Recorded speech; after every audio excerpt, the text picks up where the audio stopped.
Hello everyone. In last video we had discussed about EPF, EPS and insurances and those admin charges. In this video we're gonna see all those stuff practically by taking some examples. I had set up some examples. Now in this case, a person is hired at salary of 10,000 per month. We have to calculate PF on this salary 10,000 per month. Under PF we have to calculate EPF, EPS. EPF is the contribution made by employee. EPS and difference is the contribution made by employer. PF admin charges which are paid by employer. EDLI and ESI, these are two insurances which are paid partially by both employee and employer. So looking at the calculations, first of all we have to calculate EPF. EPF will be 12% of the salary of employee. In our case the employee salary is 10,000 per month, so 12% of 10,000 is 1200. Now we have to calculate EPS and difference. EPS is 8.33% of the employee's salary if the salary is less than 15,000. If the salary is more than 15,000, then EPS will be calculated on 15,000 only, not on that exceeding amount. We will see this with an example in our next example. So in this example our salary is 10,000 which is less than 15,000. So we have to calculate 8.33% of 10,000 which will be 833. Now the difference is this 1200 minus 833 which will be 367 rupees only.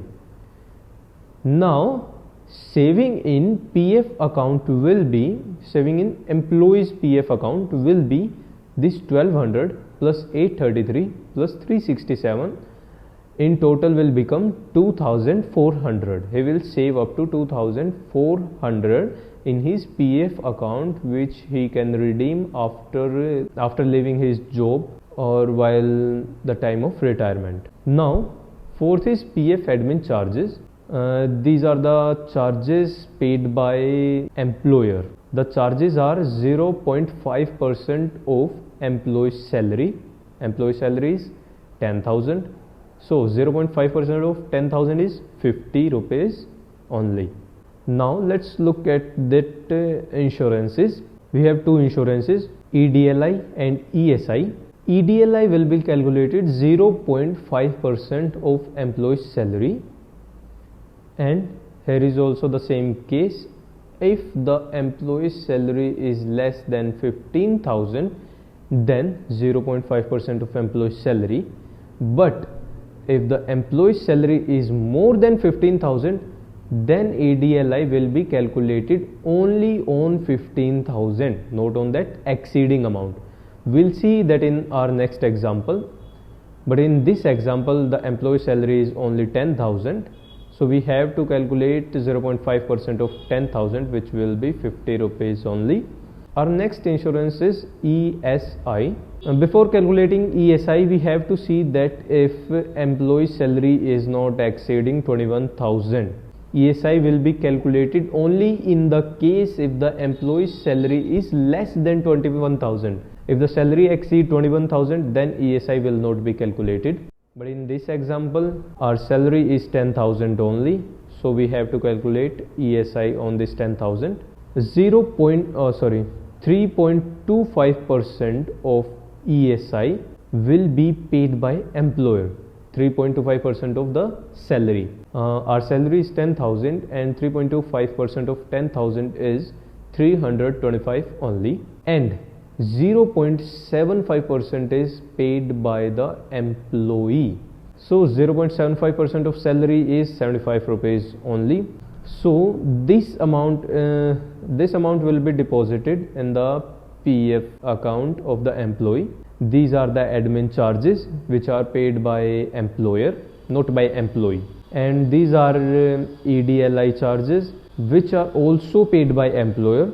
And this is ESI, in which 3.25% is paid by employer and 0.75% is paid by employee. This amount can't be redeemed by employee. They can only take benefit of this ESI because this is an insurance scheme. So now let's go to our next example, where the salary of our employee is 1 lakh per month. Now in this case also we have to calculate all these things. First of all, we have to calculate EPF. EPF we have to directly calculate 12% of the salary. Here 12% of 1 lakh is 12,000. And EPS, as I had told you, EPS will be calculated only on 15,000. If the salary is exceeding 15,000, then also we have to deduct EPS only on 15,000. In this case the salary is 1 lakh, but we only have to calculate 8.33% of this 15,000. We do not have to calculate on whole of this 1 lakh.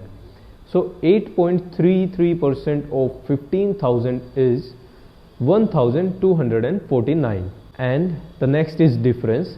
Difference will be automatically this EPF minus this EPS, which will be 10,750 rupees. So total saving in PF account is this 12,000 plus 1,249 plus 10,750, which will be 24,000. And PF admin charges. PF admin charges are 0.5% of the salary.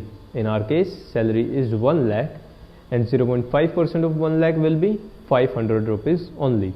Now next is insurances. We do have two insurances, EDLI and ESI. EDLI we have to calculate 0.5% of the maximum salary of 15,000 only. Now in our case the salary is 1 lakh, which is exceeding this limit 15,000, but we only have to calculate EDLI on this 15,000. So 0.5% of 15,000 is 75 rupees only. And next is ESI. Before calculating ESI, we have to check our limit. The maximum limit for calculating ESI is 21,000. But in our case the salary is 1 lakh rupees per month.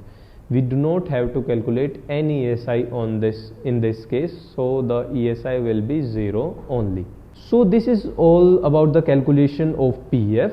In both cases, either the salary is less than 15,000 or more than 15,000. We have discussed about both of the scenarios.